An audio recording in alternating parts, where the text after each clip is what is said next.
आज की हमारी कहानी है सावन सोमवार व्रत कथा। एक साहूकार था जो भगवान शिव का अनन्य भक्त था। उसके पास किसी भी चीज की कमी नहीं थी, लेकिन उसकी कोई संतान नहीं थी और वह इसी इच्छा को लेकर रोज शिव जी के मंदिर जाकर दीपक जलाता था। उसके इस भक्ति भाव को देखकर एक दिन माता पार्वती ने शिव जी से कहा, हे प्रभु, यह साहूकार आपका अनन्य भक्त है। इसको किसी बात का कष्ट है तो आपको इसे अवश्य दूर करना चाहिए। शिव जी बोले कि हे पार्वती, इस साहूकार के पास पुत्र नहीं है, यह इसी बात से दुखी है। माता पार्वती कहती है, हे ईश्वर, कृपा करके इसे पुत्र का वरदान दे दीजिए। तब भोलेनाथ ने कहा कि हे पार्वती, साहूकार के भाग्य में पुत्र का योग नहीं है। ऐसे में अगर इसे पुत्र प्राप्ति का वरदान मिल भी गया तो वह केवल 12 वर्ष की आयु तक ही जीवित रहेगा। यह सुनने के बाद भी माता पार्वती ने कहा कि हे प्रभु, आपको इस साहूकार को पुत्र का वर देना ही होगा, अन्यथा भक्त क्यों आपकी सेवा पूजा करेंगे। माता के बार बार कहने से भोलेनाथ ने साहूकार को पुत्र का वरदान दिया, लेकिन यह भी कहा कि वह केवल 12 वर्ष तक ही जीवित रहेगा। साहूकार यह सारी बातें सुन रहा था, इसलिए उसे न तो खुशी हुई और न ही दुख। वह पहले की ही तरह भोलेनाथ की पूजा अर्चना करता रहा। उधर साहूकार की पत्नी गर्भवती हुई और 9वें महीने उसे सुंदर से बालक की प्राप्ति हुई। परिवार में खूब हर्षोल्लास मनाया गया, लेकिन साहूकार पहले ही की तरह रहा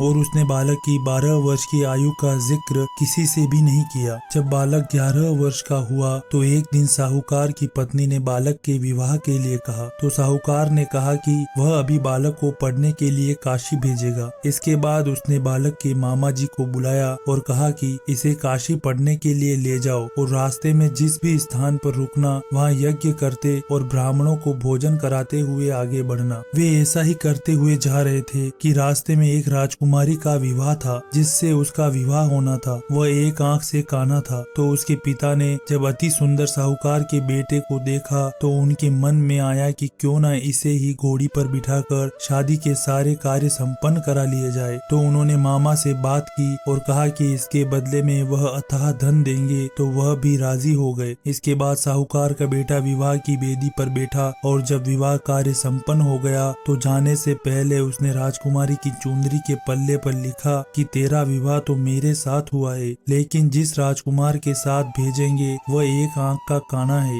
इसके बाद वह अपने मामा के साथ काशी के लिए चला गया। उधर जब राजकुमारी ने अपनी चुनरी पर लिखा हुआ पाया तो उसने काने राजकुमार के साथ जाने से मना कर दिया। तो राजा ने भी अपनी पुत्री को बारात के साथ विदा नहीं किया। बारात वापस लौट गई। उधर मामा और भांजे काशी जी पहुँच गए थे। एक दिन जब मामा ने यज्ञ शुरू किया, उस दिन भांजा बहुत देर तक बाहर नहीं आया। तो मामा ने अंदर जाकर देखा तो भांजे के प्राण निकल चुके थे। वह बहुत परेशान हुए, लेकिन सोचा कि अभी रोना पीटना मचाया तो ब्राह्मण चले जाएंगे और यज्ञ का कार्य अधूरा रह जाएगा। जब यज्ञ संपन्न हुआ तो मामा ने रोना पीटना शुरू किया। उसी समय शिव पार्वती उधर से जा रहे थे। तो माता पार्वती ने शिव जी से पूछा, हे प्रभु, ये कौन रो रहा है। तभी उन्हें पता चलता है कि यह तो भोलेनाथ के आशीर्वाद से जन्मा साहूकार का पुत्र है। जब माता पार्वती कहती है कि हे स्वामी, इसे जीवित कर दें, अन्यथा रोते रोते इसके माता पिता के प्राण निकल जाएंगे। तब भोलेनाथ ने कहा कि हे पार्वती, इसकी आयु इतनी ही थी, सो वह भोग चुका।